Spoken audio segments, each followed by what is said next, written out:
What's on, ladies and gentlemen? My name's Ross, I like games, and today we're going to be having a little look at Untamed, and we're going to be seeing about their cheeky damage, which is what I use to refer to any damage not done by attacks. Most people use direct damage. I prefer cheeky damage.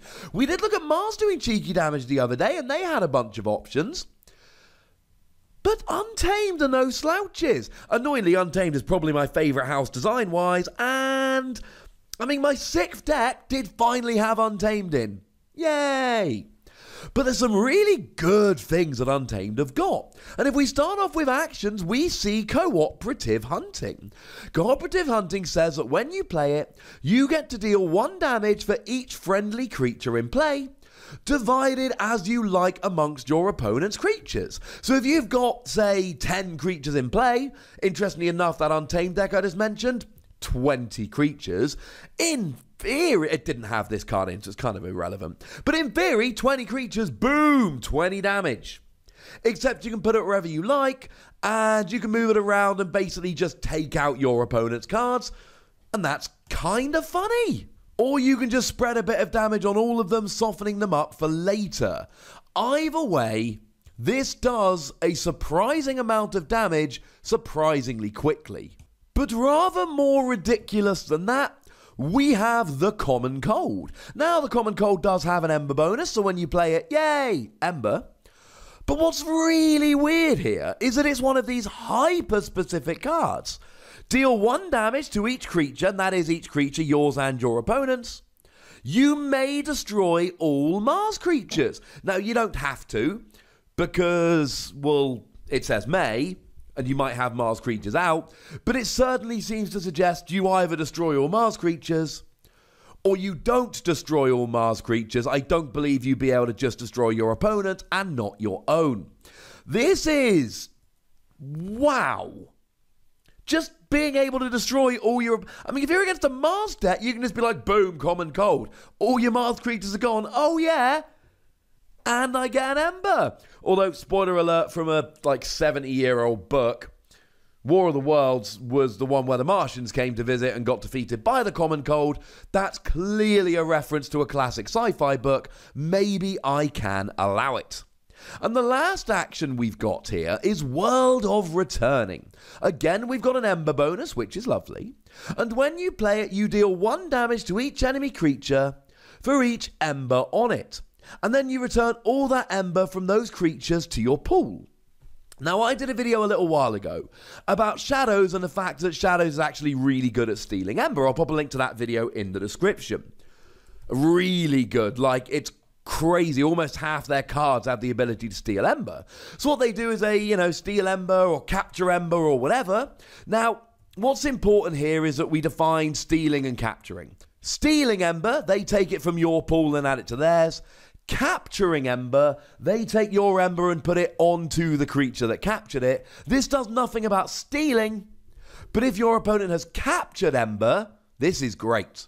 Firstly, you get all your Ember back, which is important for, forging keys. Forging keys is quite a big part of the Keyforge game, but also it's quite good because you get to deal damage. If you've got a free cost character, or a free power character, I should say, that has stolen free Ember or captured free Ember, you get the Ember back while destroying them.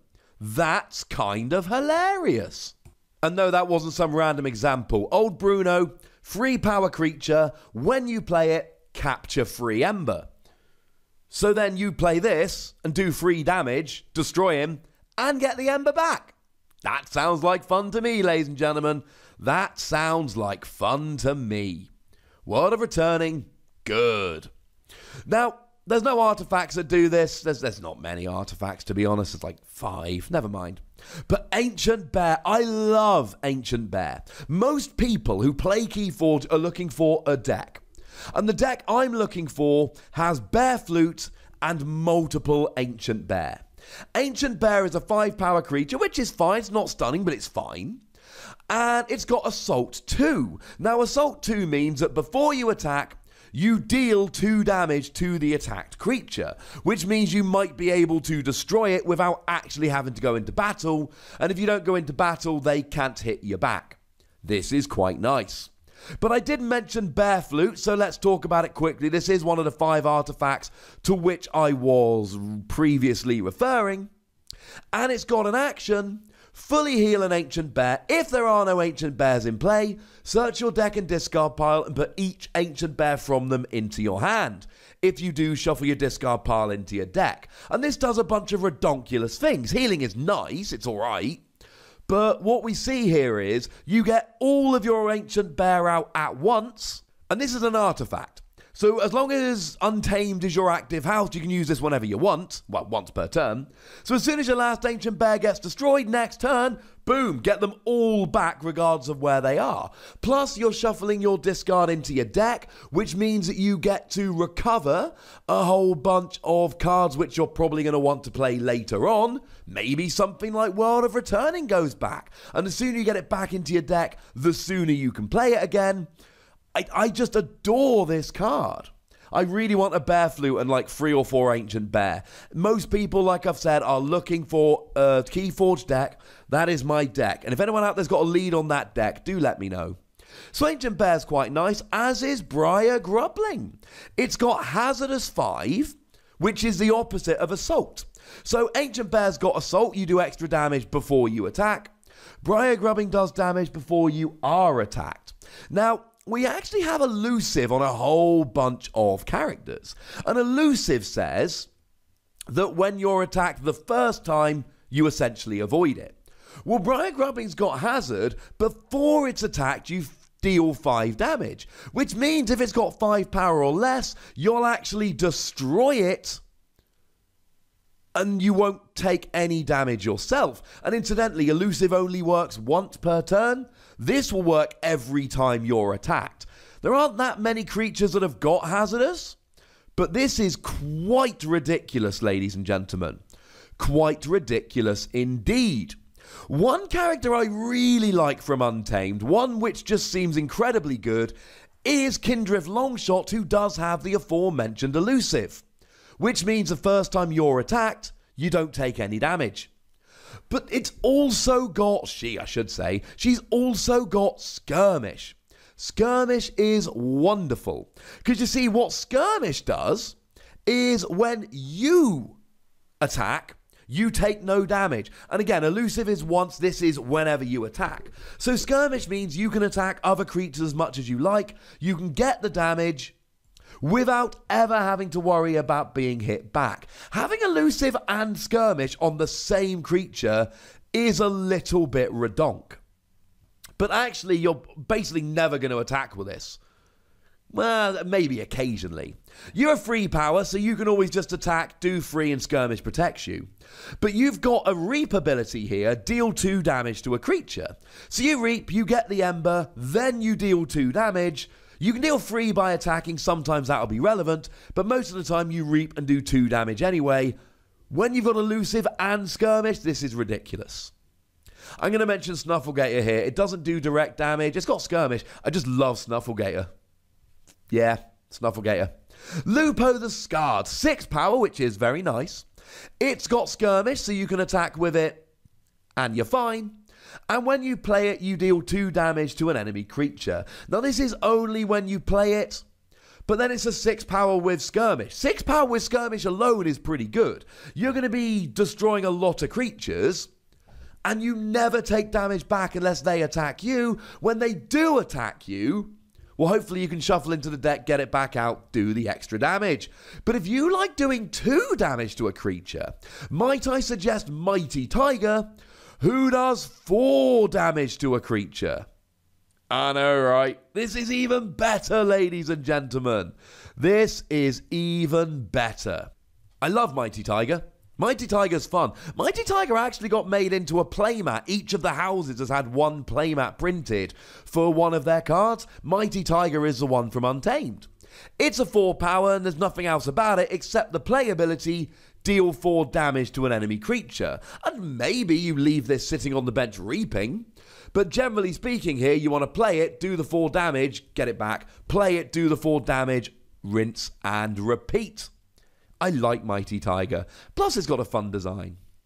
The last creature we've got here is Piranha monkeys. Now, it's a 2-power with no elusive, skirmish, any of that, which generally speaking is pretty bad. But when you play it, you get to deal 2 damage to each other creature. Now, that is yours and your opponent's, so this is one you need to be very careful. Here's what's weird about Piranha monkeys, though. When you reap, you also deal 2 damage to each other creature, and this is non-negotiable. You do the damage.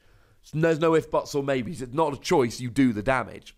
So this is weird, right? Because you might really want to reap, but then you don't want to take the damage on your creatures. This is a really big risk-reward card, because it's a 2-power without anything else. It's not good in that regard. The direct damage, the cheeky damage is good, but it does it to you as well. And it's not very good at fighting, but if you reap, you've got to take 2 damage on each of your creatures. This could be bad, or it could be really good. And the last one, Way of the Bear. You get an Ember bonus, and you put it on a character, any character you like, doesn't even have to be an Untamed character, and it gains Assault 2. Now, personally, I want to put this on an Ancient Bear to give it Assault 4, deal 4 damage before you attack. That sounds like fun to me. Obviously, I would like a bear deck with Way of the Bear as well, but I think having a Bear Flute, multiple Ancient Bear, and 1 or 2 Way of the Bear, that seems like I'm being cheeky. That seems like I'm asking for too much. I like dealing direct damage with Mars, it's kind of fun, but I like it with Untamed as well. Untamed seems to have more just, I am hurting you, whereas things like Ammonia Clouds and Quizlic's Plague Master do seem to show Mars as more of a spready kind of deck. But honestly, ladies and gentlemen, I like Untamed. I've got an Untamed deck now, which is good. It has a couple Snufflegator, which is good. It does have an Ancient Bear, but there's no Bear Flute, so I feel like I need to keep trying. For now, ladies and gentlemen, I would like you to tell me what you think about Untamed and direct damage. This is a Keyforge video. You know what I feel about Keyforge. I want to hear your stories. Tell me about your Untamed decks. Tell me about when you've done direct damage. Go nuts, but please do remember the most important rule, ladies and gentlemen. Be nice, would you? And then make sure you like this video, subscribe to this channel, and follow me on Twitter at the Wossy for some more rambling. But by far the most important thing, as always, is to look after yourselves until next time. Thank you very much for watching. My name's Ross, and you've been watching Wossy Plays.